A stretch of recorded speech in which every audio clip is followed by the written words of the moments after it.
Nah, kali ini untuk kelas 10 kita memasuki materi baru, yaitu bab 4, menilik kearifan lokal dalam hikayat. Nah, sebelumnya kalian sudah pernah membaca sebuah cerita? Ya, cerita sudah dikenal oleh masyarakat dari zaman dahulu hingga sekarang. Kemudian, cerita juga memiliki 3 fungsi. Salah satunya sebagai sarana hiburan. Kenapa sebagai sarana hiburan? Karena ketika kalian membaca suatu cerita, kalian akan merasa lebih bertambah wawasan dan lebih senang karena merasa terhibur. Nah, itu sebagai sarana hiburan. Kemudian yang kedua, dapat menumbuhkan imajinasi dan kreativitas. Setelah kalian membaca, secara tidak langsung kalian lebih banyak berimajinasi dan menghasilkan kreativitas untuk menulis, untuk rajin membaca buku-buku yang lain. Nah, itu salah satu fungsinya dari cerita.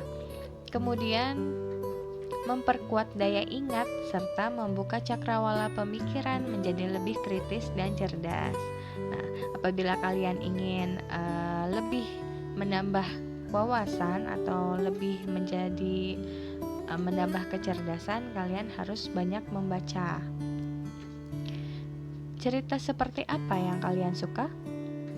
Apakah kalian suka membaca cerita, novel, cerpen, atau hikayat?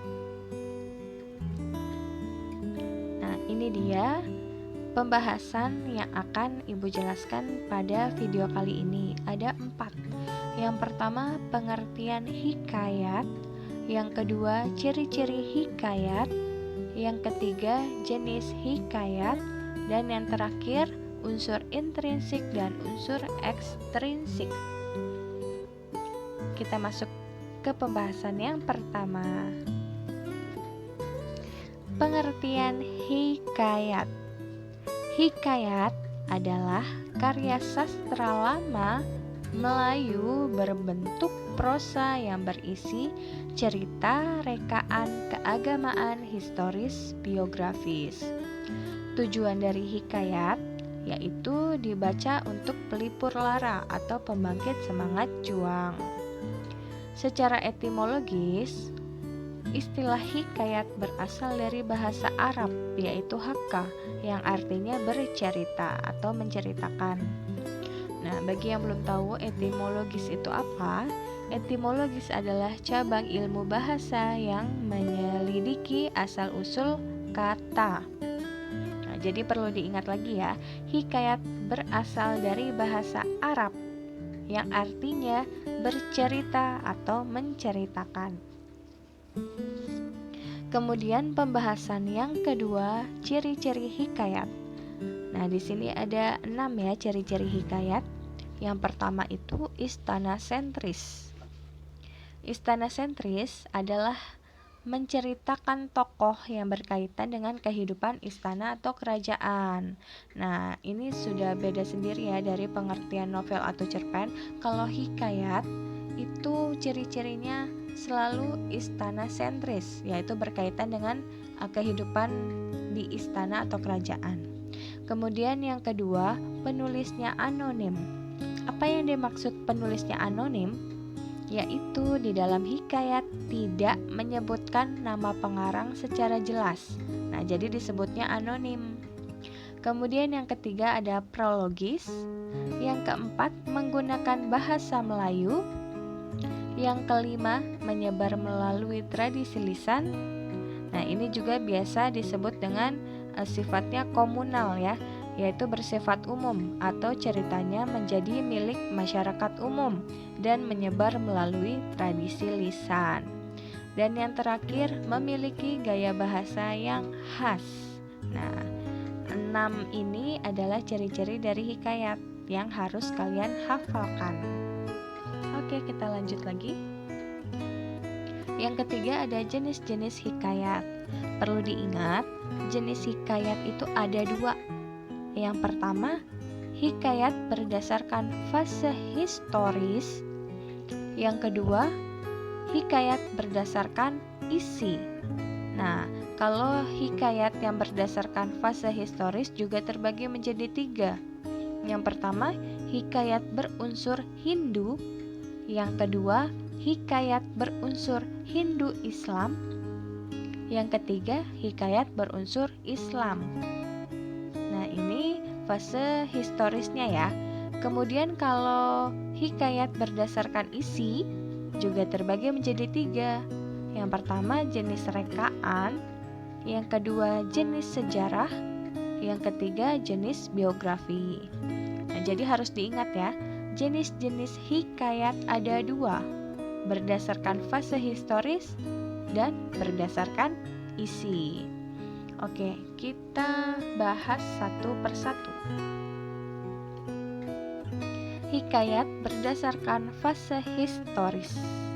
Nah, yang pertama ada hikayat berunsur Hindu. Di sini contohnya ada cerita hikayat Mahabharata, hikayat Sri Rama, hikayat Pandawa 5. Nah, ini unsurnya unsur Hindu ya, bisa kalian lihat gambarnya. Nah,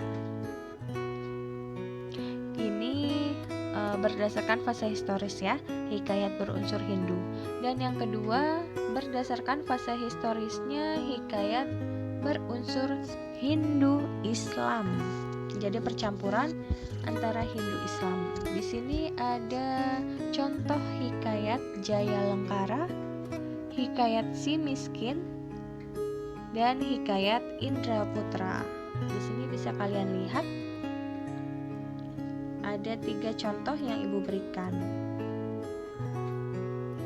Oke. Dan yang terakhir, hikayat berunsur Islam. Contohnya di sini ada hikayat 1001 Malam. Nah, kalau yang kedua ini hikayat berdasarkan isi ya. Hikayat berdasarkan isi juga terbagi menjadi 3. Yang pertama jenis rekaan. Di sini contoh yang sudah ibu berikan adalah cerita rakyat Nusantara dari Sumatera Barat yang berjudul Hikayat Malim Deman. Kalau jenis rekaan berarti tidak sesuai kenyataan ya, atau sesuai dengan imajinasi dari pengarang. Kemudian yang kedua adalah jenis sejarah. Di sini yang ibu berikan contohnya ada 3. Hikayat Hang Tuah, hikayat Patani, dan hikayat Raja Pasai. Nah, ini menurut jenis sejarah. Dan yang terakhir jenis biografi. Kalau yang belum tahu biografi itu apa? Biografi adalah riwayat hidup seseorang yang diceritakan atau ditulis oleh orang lain. Nah, jadi di sini hikayat jenis biografi menceritakan tentang tokoh-tokoh yang ada di kisah nyata.